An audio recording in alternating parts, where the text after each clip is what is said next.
be, often it's the unique atom. What I mean by unique is that there's only one of them, right?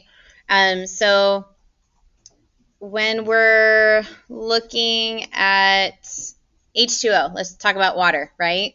So if we have H2O, there's only one oxygen, but there's two hydrogens. That's your unique atom. That's what I mean by that. It's often the least electronegative element. Your least electronegative element. So electronegativity was given with our ice cream cone trend. So we're thinking down here at the bottom of the ice cream cone, right? So anything to the leftmost of the periodic table and down below. All right, number 3, it says if carbon is present, it's going to be central. It's going to be in the center. Okay, put a star next to that. That's usually one that you can pretty much rely on. The minute you see carbon, that's your center guy. All right. So so carbon can be central. Okay, yeah, and it's never, ever, ever going to be hydrogen. Never pick hydrogen because hydrogen has how many dots around it? It only has one valence electron, which means it's going to bond, and then that's it. It cannot fit any more electrons, so you don't want that in the center because then it can only just bond one way, and then that's it. Whoever wasn't bonded is left out, right? So never put hydrogen in the center. You always want to check for octets. Check for octets. So you do have some exceptions, okay? But what we're looking for, the right number of valence electrons to have that full outer shell, right? So we want a full outer shell just like our noble gases, noble gas status. Remember, that was where our oxidation numbers came from, right? Everybody's trying to get to that noble gas status. So when we draw these images, you always want to go back and double check your octets, okay? All should pretty much have 8. 8 is the magic number, so we're always looking for 8 dots around it. However, there are exceptions. So these exceptions, I'm just going to write them bigger so that we can make sure we see them. Hydrogen will only take 2, as in it bonds and that's it, right? So that has now 2 electrons with it. Beryllium will only have 4, and then boron or aluminum will only have 6. Now, it should kind of bug you that we're even including beryllium, boron, and aluminum because we've talked about how they were anionic, right? We're like, oh, well, we use that for a lot of our ionic stuff. All right, so a lot of those things on that second row, we're going to see them kind of show up in both. So just be ready to see them in either one. Just depends what the question is asking you about and who it's bonded with, right? Whether it's a covalent or ionic bond. It'll just kind of depend on a couple things, all right? But their electronegativities are kind of contributing to why we would even consider this. So just know that when we get to shapes and stuff, these guys will only have 6. That makes usually their molecules flat. This one will only have 4, which means it's probably most likely going to be a linear thing, okay? And I believe that's it.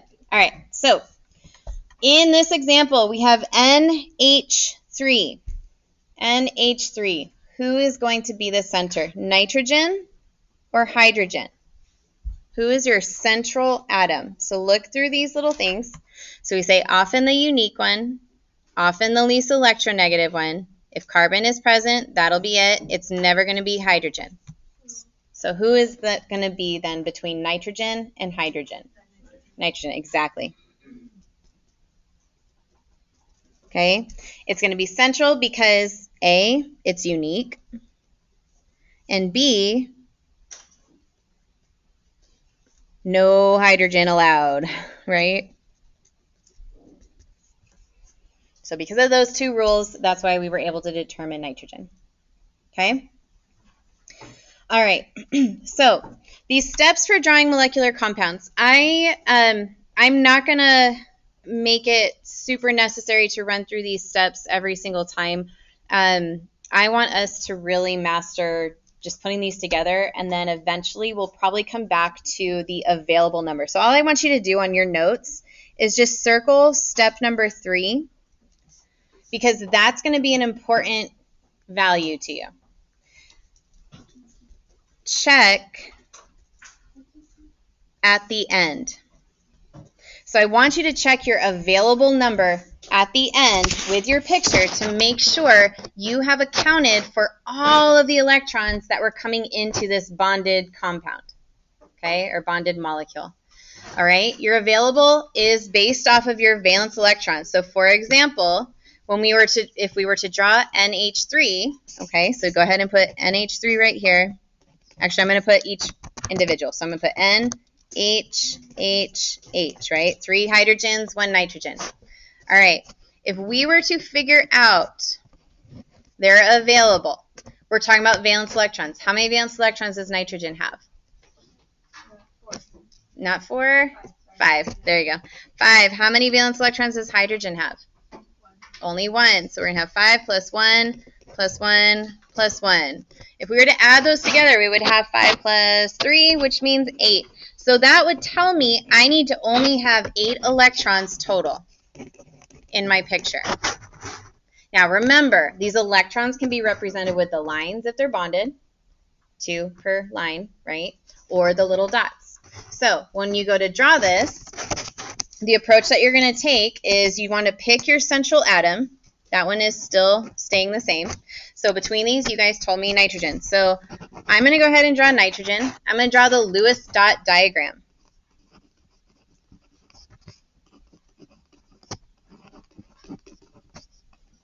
So your step 1 is pick your central atom and draw its dots. Okay? So we have nitrogen. You guys told me he has 5 valence electrons. So you're going to go 1, 2, 3, 4, 5. Okay?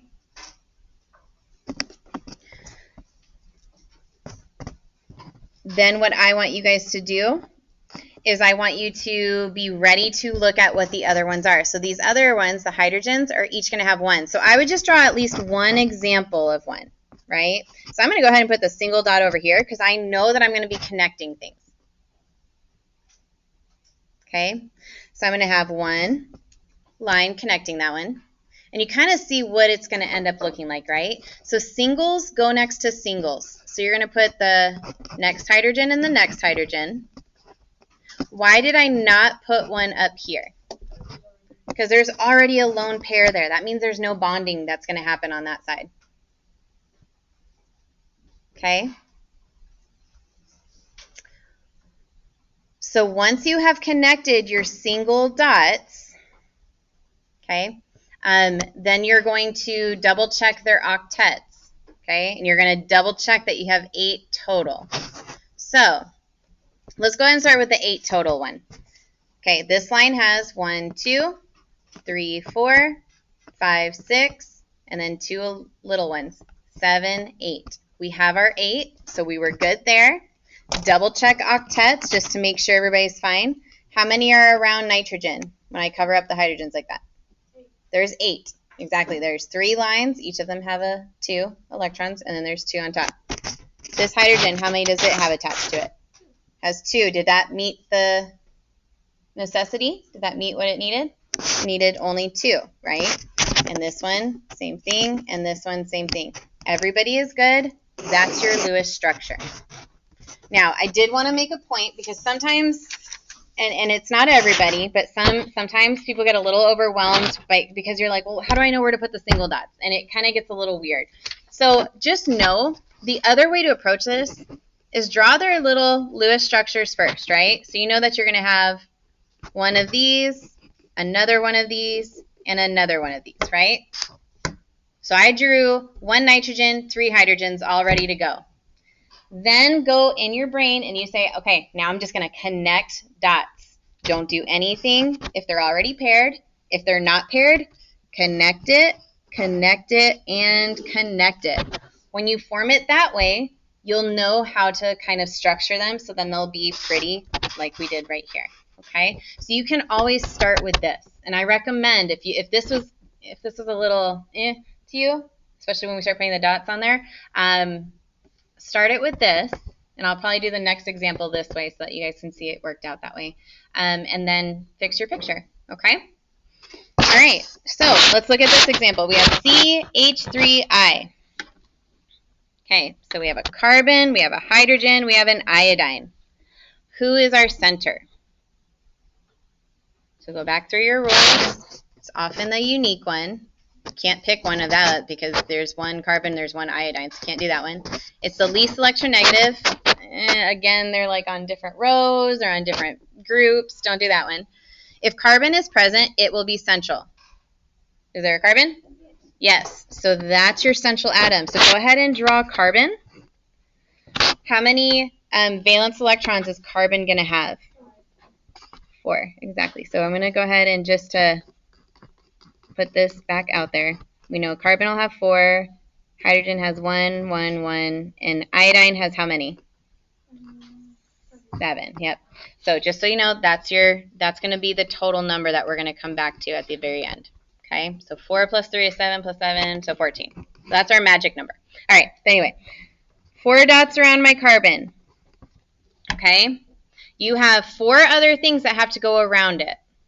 So kind of what we had seen over here, we had already known that you're going to just put them all the way around like that. Okay, and then you're going to draw your little structures. But they're not always going to be as simple as the hydrogen. So once again, I said I was going to show it this way just for people who are struggling with it. So I drew my central. Then I'm going to draw my iodine. 1, 2, 3, 4, 5, 6, 7. I'm going to draw my hydrogen with 1, hydrogen with 1, and hydrogen with 1, right? Once I have all of my Lewis dot structures ready to go, I connect single dots. So you know that one can connect there, this one connect there, this one there, and this one there. And you're going to structure it, turn them all, whatever way you got to do it, to get them situated. Okay? Does that make sense? So in your brain, make sure you focus on connect your single dots, and that will help you the most. Okay? So now that I know this is what it ultimately is going to look like, I'm just going to hold this here. I know that around my iodine, I'm going to have 1, 2, 1, 2, 1, 2, and a 1 that's going to connect. So if you notice, I rotated it, right? I rotated it kind of like that.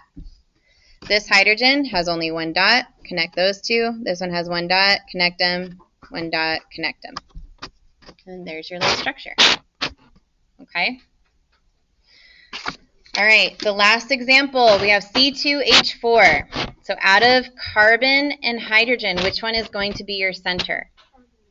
Carbon is. Good. So we're going to once again put carbon. Okay? There's 2 carbons. So when you get here, this is where this would have helped a little bit, but it's okay. Because I know I'm going to run out of room. I'm just going to show it this way. Carbon, we know is 1, 2, 3, 4. Let's put another carbon. 1, 2, 3, 4. And then go ahead and draw your hydrogens, each with their 1, right? This is technically what we had to start with. Okay, so you know those hydrogens have to connect somewhere. So we're going to connect, try and keep them even, right? So don't just put 3 of them onto one of the carbons and say, ha, the other one got, didn't get anything. So you're going to connect single dots the best you can, right? So I connected 1 to each of those. These I'm going to connect to another dot. Okay, so 1 to each of them again. Then what you notice we have is a single dot, single dot. What do you think we're going to do there? Connect them. But then we have a single dot, single dot. What do you think we're going to do there?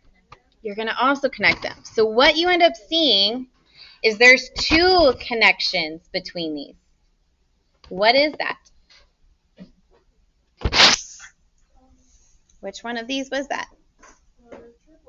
Not triple. That would have been 3. A double bond. Exactly. There's 2 connections. Okay? Look at that. Like we said, carbon is one of the possibilities. So, ultimately for this, after you've done the messy way, right? So draw it messy first. Sometimes it helps. You're going to just draw it pretty. So we're going to say 2 connections, and then you know that you're going to have a hydrogen, hydrogen, hydrogen. Double check everybody has 8. So looking at this first carbon, how many does he have? How many dots will he have now? There's 4 lines connected to him. Okay. How many electrons does a single line contain? Each single line represents how many? 2. Okay, so let's relook at that picture again. Carbon, he has 1, 2, 3, 4 lines. So how many electrons is that? 8, exactly, right? So it might help you to put dots, right? So 1, 2, 3, 4, 5, 6, 7, 8, right?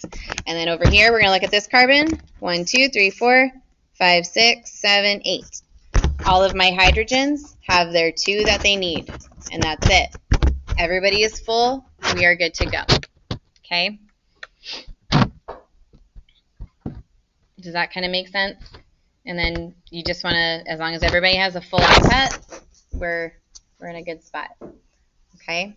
And then this whole little adding them up, you could have done that as well. So if each of those had 4, you would have had 8 plus 4, which means you needed to have 12 total in the picture. And here we have 2, 4, 6, 8, 10, 12. You were done.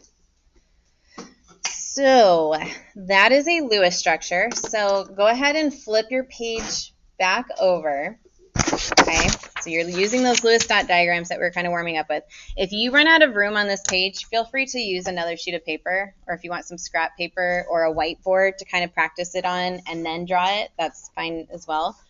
But looking here, okay, your very first one, you have carbon and 2 or 4 bromines. So who's your central atom for that one? Carbon is. Good. So I have carbon in the center. So I know that carbon is going to have 1, 2, 3, 4. All of my bromines are going to have that 7 idea, right?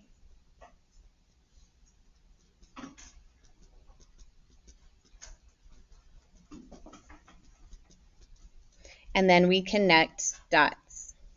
And then you can reformat it so that it looks a little bit prettier. And that'll help you with your shapes that we're going to go into next week. Okay, so now at this time, I'm going to let you guys kind of work on this page. You want to get as many of them done before you leave, and then we will finish everything up on Monday.